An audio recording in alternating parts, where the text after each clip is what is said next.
नाज़रीन, रतोदेरो में पीपी अगमाड़न तरफा मच कचहरी की तकरीब मुनक़िद कई वई है, जंहिंमें कारकुनन वॾे अंग में शिरकत कई। उन हवाले से ॾिसूं था यूनिस सुमरो की ही रिपोर्ट।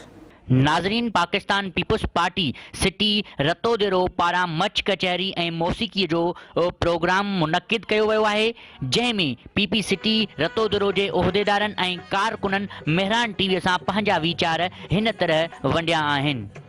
जीअं त अॼु की ये महफ़िल असां मोहतरमा बीबी बख्तावर भुट्टो जी शादी जे ख़ुशी जे सिलसिले में असांजे सिटी तंज़ीम ऐं असांजे शाहिद हुसैन शाह साहब ऐं शहर वासियुनि जेको आहे रखी आहे। से खां पोइ उन ख़ानदान में इहा ख़ुशी आई आहे त उन कारकुननि तंज़ीम जियालनि इहो ई सोचियो त उन ख़ुशीअ में असां भरपूर तरीक़े सां उनखे मनायूं, उनखे सेलिब्रेट कयूं। अॼु जेको प्रोग्राम कयो वियो आहे उहो बीबी बख्तावर जी शादीअ जी ख़ुशीअ में, छो जो करे बीबी साहिबा जी शादी 1987 में थी। उन खां पोइ उन ख़ानदान जे अंदरि ही पहिरीं ख़ुशी आहे जेका बीबीअ जी औलाद जी जेका 31 तारीख़ थी या 3 तारीख़ वठी या 27 तारीख़ वठी जेको प्रोग्राम हलिया, पर शादीअ जी ख़ुशी जेका आहे उहा काफ़ी अर्सो माना 87 2021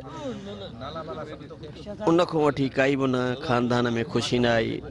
अॼु असांजी ख़ुशीअ जी महफ़िल आहे मुनासिबत असांजो बीबी बख्तार भुट्टे जी शादीअ जे हिसाब सिलसिले में। जीअं त भुट्टे ख़ानदान जे 12-14 सालनि खां पोइ पहिरियों दफ़ो इहा ख़ुशी थी आहे। इहा असां सभिनी कारकुननि जी ख़ुशी आहे। चेयरमैन साहब के, को चेयरमैन साहब के, अदी फरियाल टालपर साहब के, उन्हनि खे लख लख वाधायूं हिन शादीअ जूं मुबारक हुजे। उन सां गॾोगॾु नए ख़्वाहिशात अलाह साईं जेको आहे न बीबी बख्तावर भुट्टो के उनजे जेको आहे न वर खे ख़ुशियूं जेको आहे न नसीब करे, ज़िंदगीअ जी जेको आहे न हर क़दम ते ख़ुशियूं नसीब थियनि।